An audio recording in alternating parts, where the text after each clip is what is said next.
Well, we welcome you once again to another Sunday edition of the A Train Sports Talk podcast. And we are thrilled once again.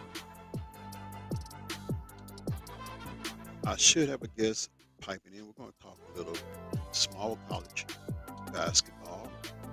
And I am elated because I will have a guest chiming in here. He coaches at Bethel College in Newton, Kansas. And looks as if we have our guest plugged in. He did that real as quick as one of his point guards on the team. And I am elated to have the coach of the Bethel College uh, on my show today. He is none other than Coach Jason, and I hope I get this last name right. Artaz. Did I get it right? Okay. I see you got a volume button there. I'm not hearing you on this end. Let me see here. But while we get adjusted here, because this is his first time on my show, and oh, I think you just unmuted there. Did you unmute your button there? Let me see here. We're going to figure this out on the fly here. While we're getting things figured out, let me give you a little background on him. This is his seventh season at Bethel College as the head men's basketball coach. Has an overall record, and I don't know how when this was last updated, but overall record of 136 and 72. In 2020-21, led the Threshers to a regular season and tournament championship. Has coached 4 All-Americans, which means he knows how to get the best out of his players. 2 KCAC Players of the Year, 15 All KCAC performers, 6 All KCAC defensive team selections, 5 All KCAC freshman team selections, 2 Freshmen of the Year. Artez has the best overall win percentage in Bethel history. Coach Artez is the fastest coach in program history to 100 wins. Bethel has made 3 NAIA national tournament appearances, also included one this year, making it to the round of 16 twice. 2021 KCAC Coach of the Year, 2020-21 KBCA 4-year College Coach of the Year, all-time wins leader in Bethel College history. Quite an impressive resume. So how are you doing today? Okay, let me see. Do you have a mute button? Do you see a mute button on your end? Because I can see you talking, but I'm not hearing you. Let's see here. We're going to figure this out.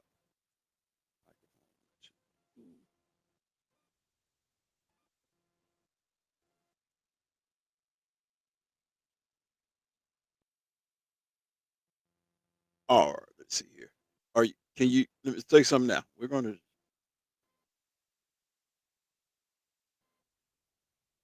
let me.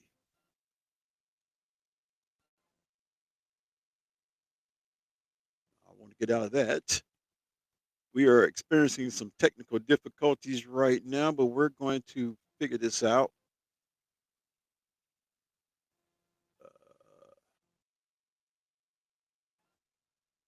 See if I can get some volume here.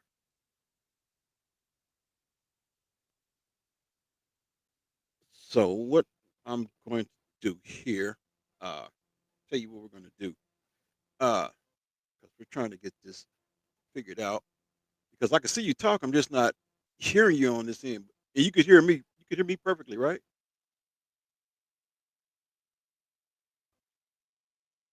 Can you hear me? Yeah. Okay. So I'm trying to figure out why come I can't hear you. That's the problem I'm having. Hmm. And this is definitely a first.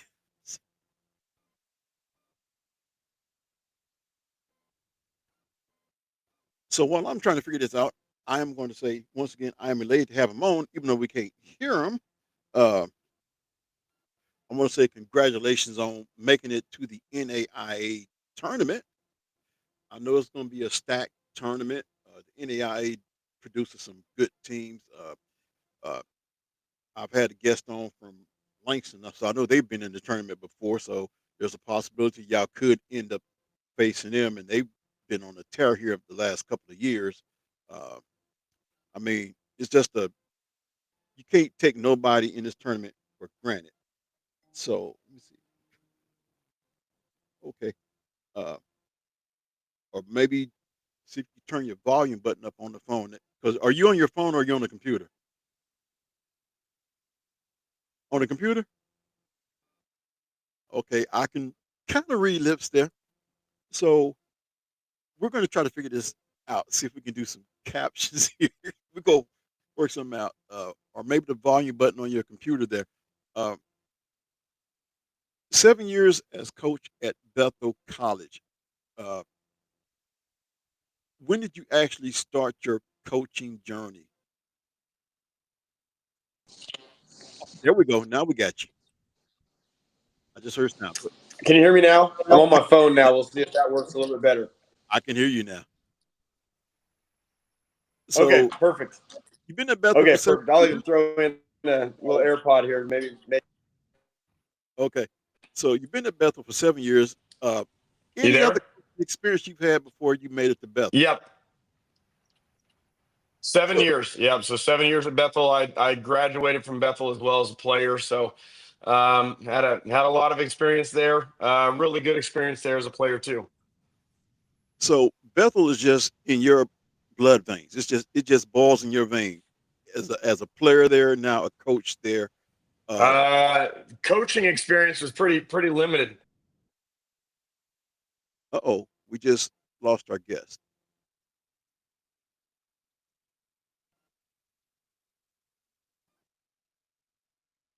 Hopefully we get them plugged back in. We're going to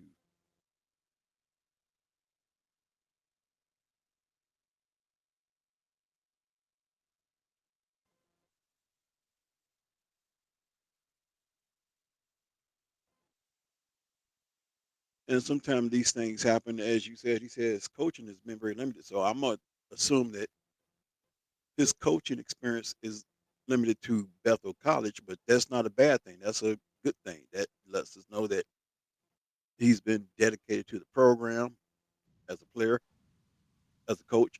And do we have you back? All right, I think there we we're go. trying it now. How's that work? Okay. It's working. It's working. Perfect. So okay, well, man, what riveting video and audio here from me. I don't know what's going on, but I'm glad I'm hopefully we're coming through now. Well, check this out. I am 57 years old, and this is my first season trying to do stuff like this. I mean, I've had to learn as well too, so it's always a learning experience. You never stop okay. learning, and I'm pretty sure by me saying that, that's something you probably teach your players. You never stop learning. But before we got disconnected, you said your coaching was very limited. So expound on the limited part. Yeah. Well, I coached it. My college coaching, what I would say, was very limited. I had fresh out of playing at Bethel, I went and I was a head middle school coach my first year out of college. My first year, Brett Flory, the Derby head coach now, had hired me when he was at Valley Center. And so he was, in his infinite wisdom, he hired me. And I think I rewarded him with an 0-15 season, my first season as a middle school coach. So now I knew it was coming a little bit, because he told me if you win a game this year, they should put a statue of you in front of the building. So I kind of knew we were getting in for a rough year, but as you come out as a young coach, you kind of think you've already got it all figured out, and it's not going to be any issue. You can out coach people, and that was not the case. I think we had one lead in a fourth quarter all season, and we couldn't hang on to it. But yeah, basically started my coaching career. The next year we won the league, crazy enough. So I think that's when I learned that coaching is a little overrated. Maybe it might be more about your players. So I learned that at a young age. Yeah, just kind of worked my way up through the middle school ranks. Was an assistant high school coach then at Valley Center. Left to become the assistant head coach at Bethel under Tony Hoops. and he, I think I was with him for 4 years there. Then he took the athletic director position and hired me as the head coach. And so, I guess they would say the rest is history. Right. And since you mentioned Brett Flory, I'm trying to get his first name and last name mixed up. He's been a guest on the show, and want to say, while it's on my mind, congratulations on them going to state Derby High. Matter of fact, the boys and girls team, but definitely shout out to Brett Flores since you brought him up. So you was Yeah, under Brett, you was under good he's leadership a there. legend. Yeah, Yeah. yeah, he's a legend in coaching, and we've been lucky enough to get some of his players. We got Caden Titus, who's coming to us after Derby this year, and so want to keep that Derby pipeline going as much as possible. Well, if that be the case, I'm gonna throw some names out there because there's an inspirational story on his team. A young man who I believe is really the straw that stirs the drink, and you probably know what I'm talking about. One Jack Llewellyn. So if you get him, you got a model citizen and an inspirational story. If you can get that one right there, if I just figure out the Yeah, well, we think the world of him. We've already offered him, so we're waiting on the season to get over for him to get to decision time. I mean, I think they've got three or four guys even that are just seniors that could play at the next level. So their team is unbelievable, and I love how they play together. And obviously, Coach Flory does a great job. They're a treat to watch. absolutely. So we want to talk about Bethel College because you also have a pretty good team this year. Uh, y'all came up short in the tournament championship game, but y'all still got Yep. rewarded with the tournament bid to go to the NAIA tournament. But tell me about the league itself. I try to catch what I can because I have the KCAC network. I know who you go up against teams like Friends. St. Mary just recently went up against them. Uh, what's the competition really like night in, night out in the KCAC? Man, I think our league is really, really good, and I would challenge anybody and I would be in the same boat if I wasn't here. But like playing here in the early 2000s, the level of player and the level of teams is at an entirely new level compared to what it was back when I was playing in the KCAC. So I think it is a league that is filled with really good players. We had a player that played for us for 4 years and used a COVID year to go play Division I basketball. Started on an NCAA tournament team in Jalen Scott. There's been multiple. We had Bryant Mockabee, who was one of the best players in the state of Kansas, who went to Northern Kentucky out of high school and then transferred back to us. And so inside the KCAC, you see that every single year. We have Division I transfers. You've got homegrown players that are supremely talented. You just look at Friends playing Wichita State this year.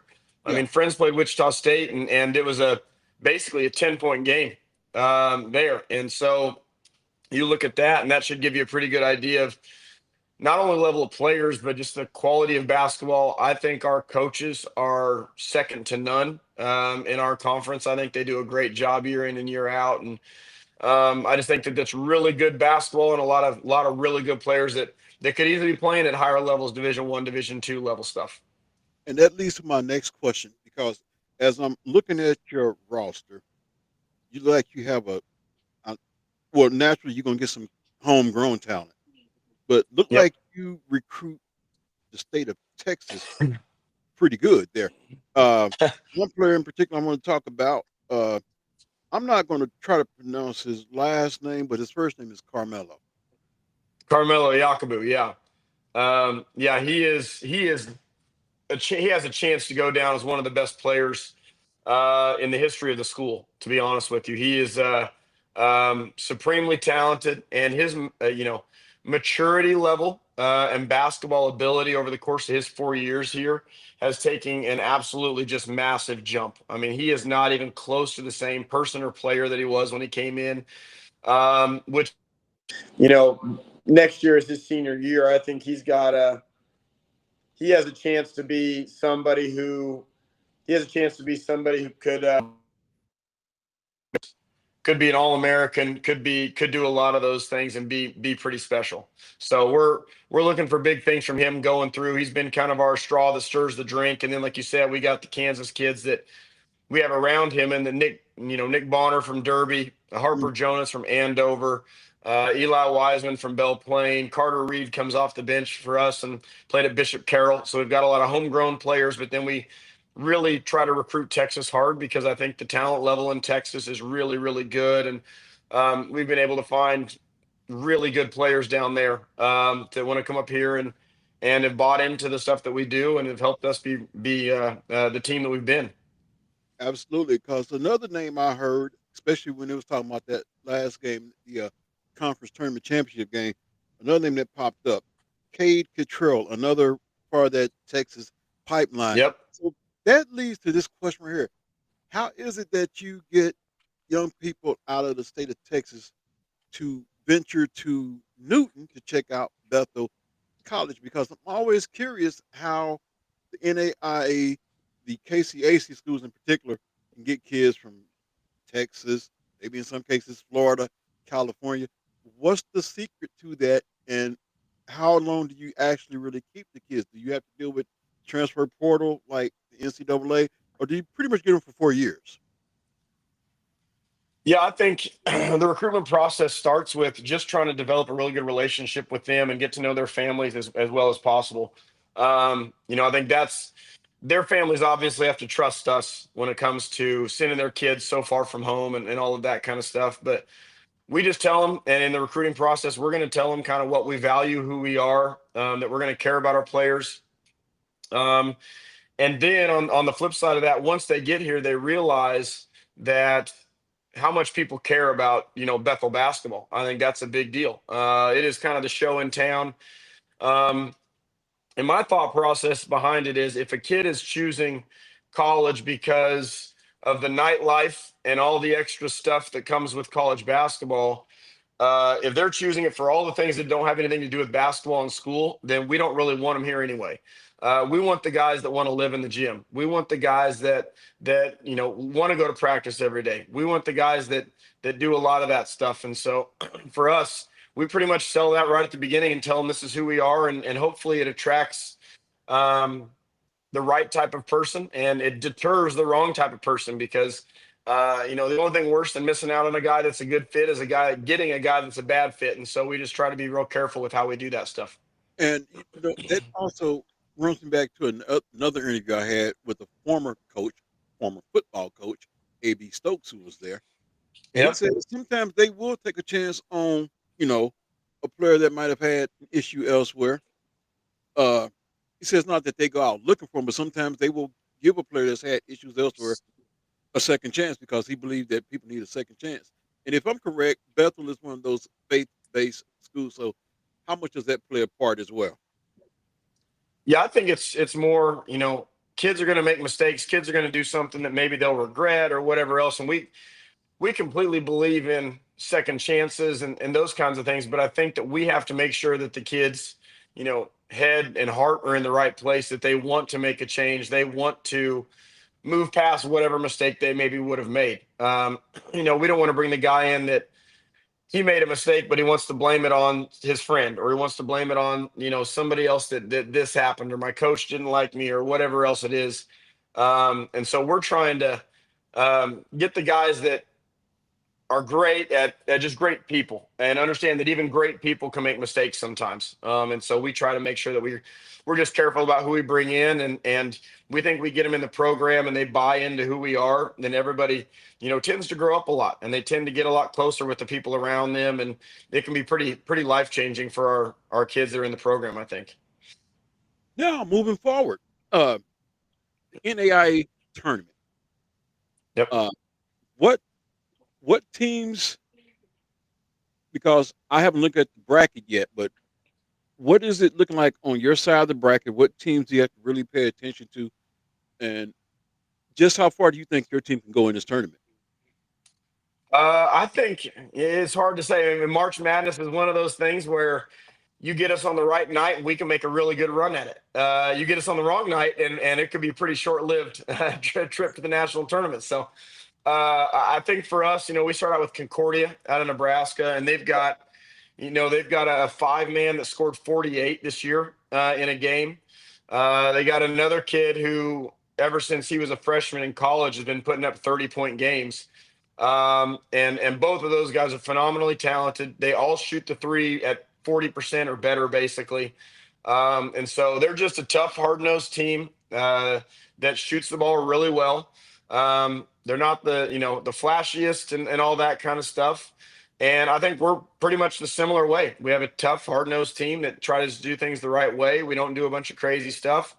We just try to execute as well as we can. I think it ends up being a good matchup for us as we had played them earlier in the year. We lost by 10 at their place, but that was without Harper Jonas, who's probably one of our top two or three guys. And so having him, I think, will make a big difference. And we're a completely different team since Christmas. We've only lost 3 games since Christmas. We lost to Friends by 1. We lost to Friends by 3, Kansas Wesleyan by 1, and then lost in a championship game by 4. And so we feel like we're, playing our best basketball at the best time, and I think we can make a run. Now, next round we have Baker. Mhm. If we get past Concordia, Baker's 28-3, and again, they have a chance to win it all. I mean, they're a 3 seed in the tournament. Anybody seeded that high is going to have a chance to win it all. And so they would be a challenge, and we're playing at Baker, so it's a true road game in the national tournament, which makes it even tougher. But the one thing I would say about our team going into this is we've probably never had a team that had this much fight. And this team will just refuses to quit. We've had a conference tournament game. We were down the entire game. We didn't lead until a minute 30 to go in double overtime, and ended up taking the win right there in the first round of our conference tournament and going to the championship. And so I think the fact that we're going to feel battle tested. We've seen a lot of tough games. We've dropped down by 10 and didn't panic. I think that's going to be really, really big for us moving forward. Absolutely. Uh, now I'm looking at the makeup of your team as we're speaking, and I know the focus right now is the tournament. But from what I'm looking at, like you had a graduate person on the team, and look like you had 4 seniors. So it doesn't look like you're going to be losing much, which means the outlook for Bethel, even going into next season, there could be how can I say this? The projection could be y'all would probably be the team to beat. Now, I know in football they have the Bissell and the Kissinger division. Do they break it down like that in the basketball? Or is it just everybody round robin? No, but yeah, it's everybody. Everybody. Basically, you play everybody twice except for 4 teams. Those are the single games, and that's kind of semi-randomly selected. And so you got a chance at everybody. But I think each and every year, you think, okay, you're bringing back this guy or this guy. Well, now somebody goes and gets a Division I transfer. Somebody goes and gets this guy, this guy. All of a sudden, there's another team that jumps out of nowhere. And I would say, honestly, Phil McClintock over there at Friends.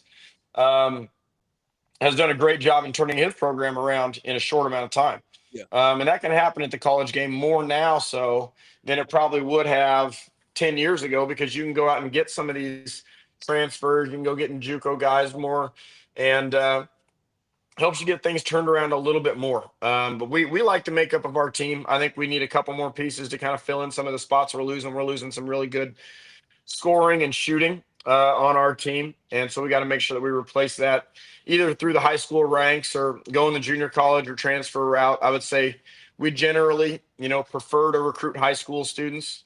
That's kind of been our MO. And so we like to do that. But, we just want to make sure we get the right people in our program to continue to be successful. And we've been good for a little while, and we want to make sure it doesn't take a dip on us. And that key word right there is transfer. So how prevalent is the transfer portal at the NAIA level? Uh, like when you recruit the high school kids, how on average, how long do they stay at your college? Because I had a young lady on out in New Mexico, and she said something. And it blew my mind to hear her say that. She said whatever school she goes to, she's going to be committed for 4 years. And in today's culture, that's just something that you don't hear. So is that kind of the feedback you get from the high schoolers that you recruit to say, wherever I go, I want to be there for 4 years. I want to be fully committed. If I can use the Jerry Jones word, all in. Yeah, I think that is almost uncommon anymore, and I think a lot of high school kids will say when they come out of high school, "Yeah, we want to be there for 4 years." Then something happens, or they're not happy with their role, or they excel in their role and they want to try to go play Division 1 basketball or whatever else it is. I mean, I think that that's more of the norm, but we have been very, very lucky to have our guys stick around, and I think it's because we do such a good job with player development. So our players know that they're getting a lot better every single year. We also feel like we have a really good culture here of guys that enjoy being part of the program, so they stick around. They stick around and play here and enjoy it. And so, um, not to say it never happens or never will happen, but I think it's a little less common here. I know bringing in transfers is a really big deal. Most of the schools in our conference are probably bringing in 4 or 5 transfers or JUCO players every single year, and I think that's the norm in the NAI. I think, I heard you talking about Langston earlier, and their entire team is transfers. And they're one of the best programs in all of the NAI. And so I think that is every program is different, and there's some that are, you know, really good at doing the transfer, and there's some that are really good getting the high school kids, and everybody's kind of does what works for them, and to varying levels of success, I think. Absolutely. And since this is about the second time we mentioned Langston, I threw this question out. It was their assistant coach. I think his name is John Warren, I believe it is. And I threw this scenario out there to him because when you look at NCAA, you look at the power schools, they have what's called like the Big East ACC Challenge, something like that, Big 12 versus this. And I threw this out to him. So I'm going to throw this out to you and get your feedback on it. Langston, they play in what's called the Sooner Athletic Conference. You guys play in the KCAC Conference. Yep. If it were possible, what do you think of this idea? The KCAC versus the SAC Challenge. Yeah, I think I know at one point they were. Uh-oh.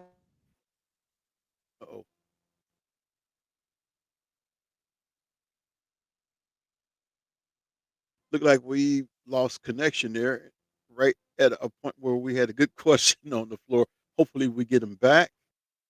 But yes, that was a question I had posed to Langston University coach about the KCAC SAC challenge. And hopefully we can get him plugged back in. Uh,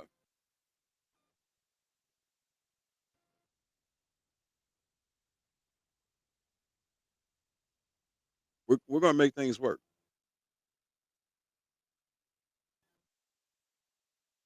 We're going to let him know we lost connection here. So let's see if we can get him back in here.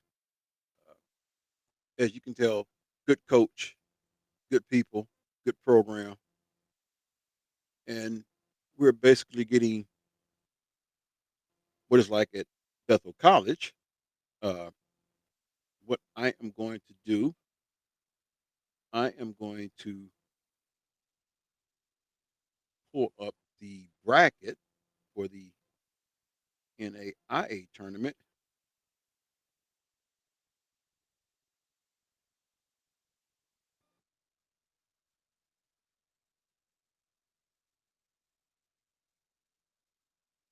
Hopefully, we get him plugged back in here.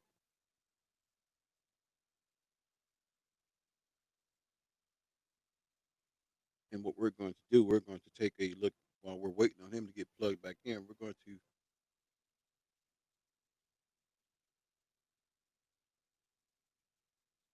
try to take a look at the bracket here.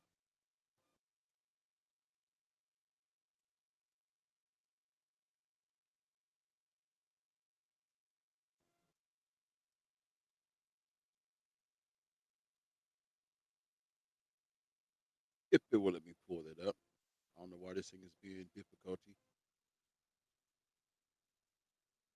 But here's what we can tell you.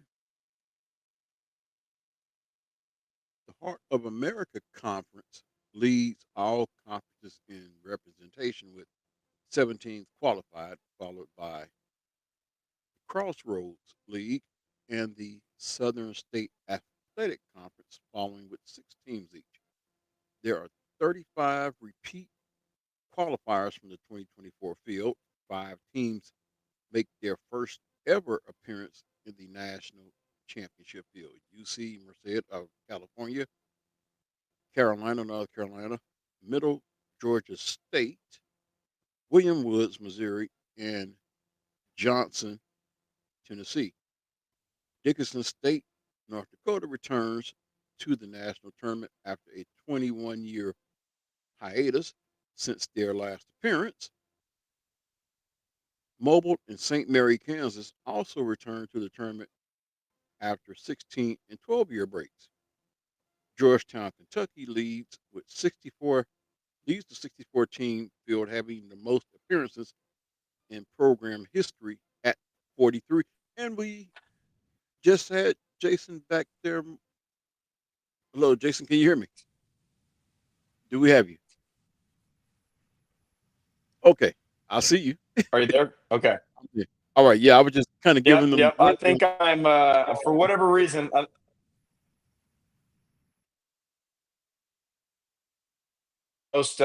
most technical difficulties in one little session here, so I apologize. Oh, don't worry about it. I filled the time giving them the little rundown on the NAIA tournament. I was at the part where it says Georgetown, Kentucky leads the 64 team field, having the most appearances in program history at 43. That's a lot of appearances right there. Yeah, yeah, they are absolutely an NAIA powerhouse.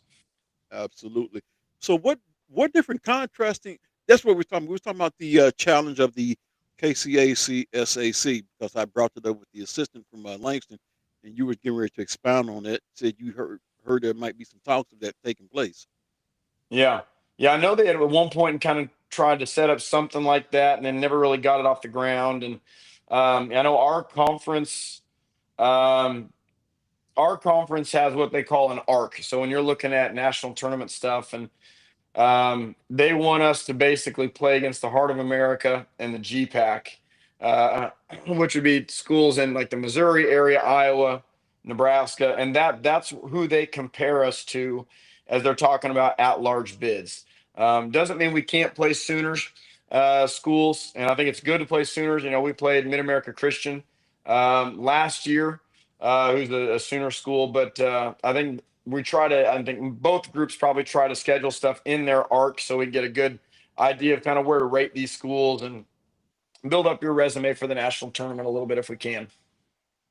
All right, because I wanted to get your thoughts on that, because, like I said, I brought it up to him, and I want to bring it up to you because you figure if some people get to talking about it and it gets into the ears of eventually the right people, there might be a deal where, well, hey, you know what? Let's just try this anyway.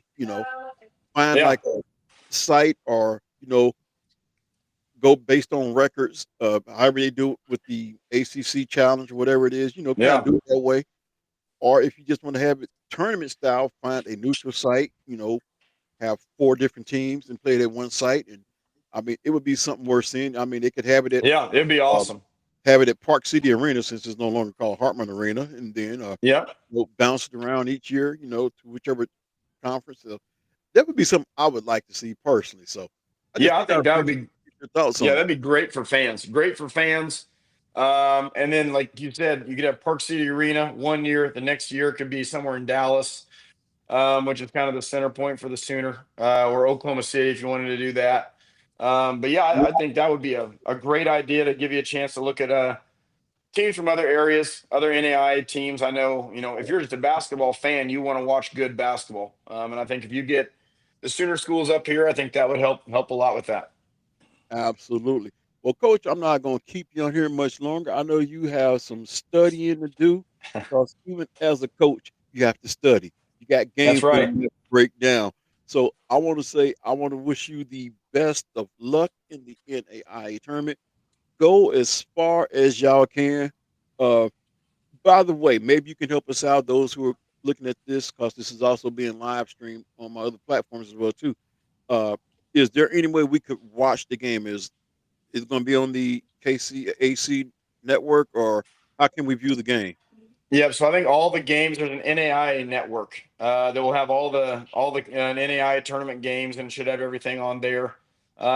Everything on there to view, kind of all the different sites. And I know, KCAC teams are spread out all over the place. We got lucky and got to stay in Kansas, but Friends is going to Idaho.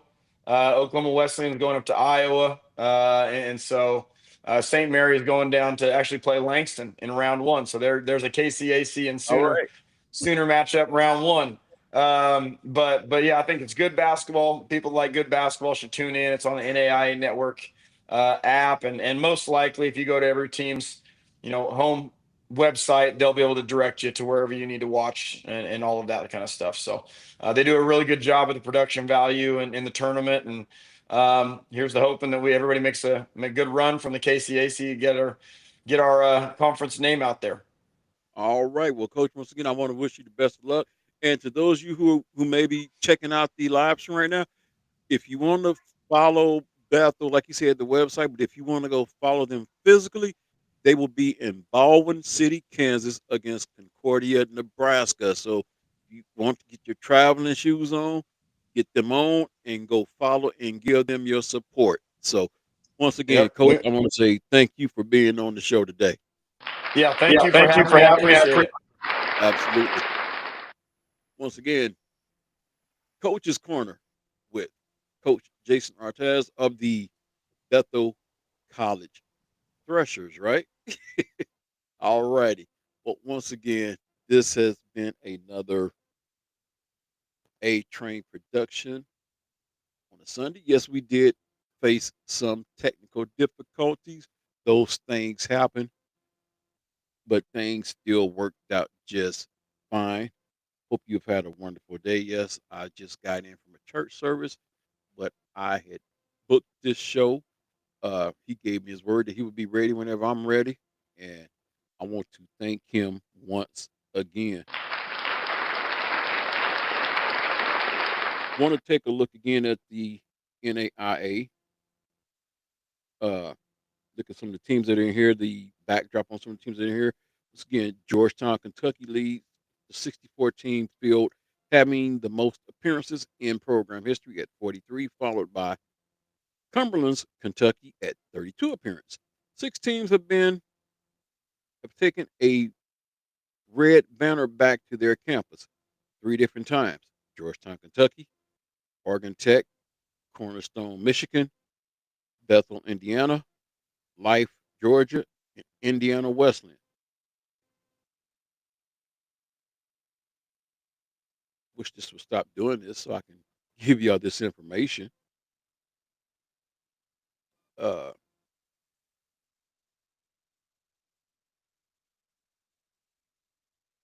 we're going to get this and let's pull this up right here.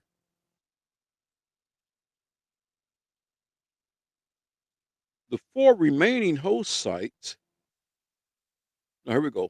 3 teams have secured a national title twice in their program history, while 10 teams have won the tournament only once. The 4 remaining host sites were also determined with Bethel, Indiana, Huntington, Indiana, Langston, Oklahoma, as you heard, they will be playing hosting St. Mary, and Indiana Wesleyan, all now hosting along with the 12 site that were announced last week. That release, the entire 64 team field for the 2025 National Championship has an overall record of 1,410 wins and 477 losses, supporting a winning percentage of 74.7%. 34 teams sport an animal as a mascot this season, with a lion being the most common and tigers being the second most common. Here are some of the teams that are in the tournament. Arizona Christian, they are a tournament champion, so that's how they qualified. Their 2025 record stands at 26-4. Ava Maria out of Florida, tournament champion, 24-6. Baker, Kansas, regular season champ, 28-3. Bethel, Indiana, regular season runner-up, 22-8. Bethel, Kansas, that's right up here in Newton. At large team, 22-9. Carolina, North Carolina, tournament champion, 13-15. Central Baptist, Arkansas, at large, 26-5. College of Idaho, regular season champion, 29-2. Concordia, Nebraska, who Bethel will be taking on in their first round game, at large, 25-6. Cornerstone, Michigan, tournament champion, 22-9. Cumberland's, Kentucky, at large, 22-8. Dakota Wesleyan, out of South Dakota, at large, 20-9. Dalton State, out of Georgia, regular season champion, 24-6. Dickinson State, North Dakota, tournament champion, 19-10. Dillard, out of Louisiana, tournament champion, 19-11. Dordt, out of Iowa, regular season champion, 27-3. Faulkner, Alabama, at large, 20-9. Florida Memorial, at large, 23-7. Fred Hardeman, out of Tennessee, tournament champion, 26-5. Friends, out of Wichita, Kansas, right here, at large selection, 23-7. Georgetown, out of Kentucky, at large, 26-4. Grace, out of Indiana, regular season champion, 26-5. Graceland, out of Iowa, regular season runner-up, 24-7. Hope International, out of California, at large, 22-7. Huntington, out of Indiana, at large, 24-7. Indiana Tech, regular season champion, 23-7. Indiana Wesleyan, at large, 21-9. IU Northwest, out of Indiana, regular season runner-up, 22-7. IU Southern, out of Indiana, tournament runner-up, 13-17. Johnson, out of Tennessee, at large, 20-10. Kessler, out of Florida, at large, 24-5. Langston, out of Oklahoma, tournament champion, 24-7. Lewis Clark State, out of Idaho, at large, 24-7. Life, out of Georgia, tournament champion, 25-6. Lords, out of Ohio, at large, 21-8. LSU Alexandria, out of Louisiana, regular season champion, 28-2. LSU Shreveport, out of Louisiana, at large, 18-11. Madonna, out of Michigan, at large, 19-11. Mid America Christian, Oklahoma, out of Oklahoma, at large, 22-8. Middle Georgia State, at large, 19-8. Milligan, out of Tennessee, tournament champion, 22-9. Mobile, Alabama, at large, 21-7. Montana Tech, tournament champion, 24-6. Morningside, out of Iowa, tournament champion, 24-7. Nelson, out of Texas, regular season champion, 22-8, 23-8, excuse me. Northwestern, out of Iowa, at large, 25-5. Oklahoma Wesleyan, regular season champion, 23-7. Oregon Tech, regular season runner-up, 23-7. Peru State, out of Nebraska, at large, 22-8. Pikeville, out of Kentucky, regular season champ, 24-6. St. Francis, out of Indiana, at large, 17-12. St. Mary, out of Kansas, tournament champion, 22-9. St. Mary of the Woods, out of Indiana, regular season champ, 26-5. Southern Oregon, at large, 20-10. Spring Arbor, out of Michigan, at large, 19-10. St. Francis, out of Illinois, regular season champ, 25-5. Stillman out of Alabama, regular season champion, 18-11. Texas Wesleyan out of Texas, at large, 19-10. The Masters out of California, at large, 25-5. UC Merced out of California, at large, 20-6. West Cliff, California tournament champion, 14-8. William Carey out of Mississippi, at large, 19-10. William Woods out of Missouri, tournament champion, 28-2. And Xavier out of Louisiana, conference qualifier, 20-9. So there you have all the teams that will be in the NAIA tournament. Like I said, you can go to the NAIA network if you want to view these games. By all means, do it. If you're within driving distance and can get out and support your teams, by all means, get out and support. Once again, I want to thank Jason Artaz for being my guest today on A-Train. Appreciate you being on here. Can't say thank you enough. Pretty much it was almost like last minute. I just contacted him just last part of last week. He was very receptive to coming on. Just had to pick the right time, and today was the time to do it. So I can't say thank you enough. Once again, thank you, Jason. Appreciate it, Coach. That's going to do it for me. I don't know if I'm going to be doing these Sundays like this again, but I did book myself like this. I want to say, look forward to being back on here tomorrow. High school basketball talk, state tournament time. I have multiple guests lined up for tomorrow. Robert Kelly with Prep Girls Hoop. Also, Chance Libu from ESPN Wichita, who's another high school expert. Look forward to having those two guests on tomorrow. It's going to be a long day for me again tomorrow, but I am going to get some sleep when I get off work tonight. But you know why come I do this? I do this because I love it. Congratulations to all the teams that are playing in state tournament. Want to say to the Demo family, that's right, that has some connection to Derby. I appreciate y'all listening to my show. Appreciate it. They let me know, yeah, we listen. You the one that said you have the #1 podcast in Kansas. So that made me feel good to hear them, to know that I am listened to. I might not have everybody listen to me, but I have a few people listen to me, and that keeps me encouraged. So I want to say thank you. Until next time, I'm out. That will be tomorrow. Going to be talking about high school basketball, breaking down brackets. So tune in to the A-Train tomorrow. Have a blessed rest of your day.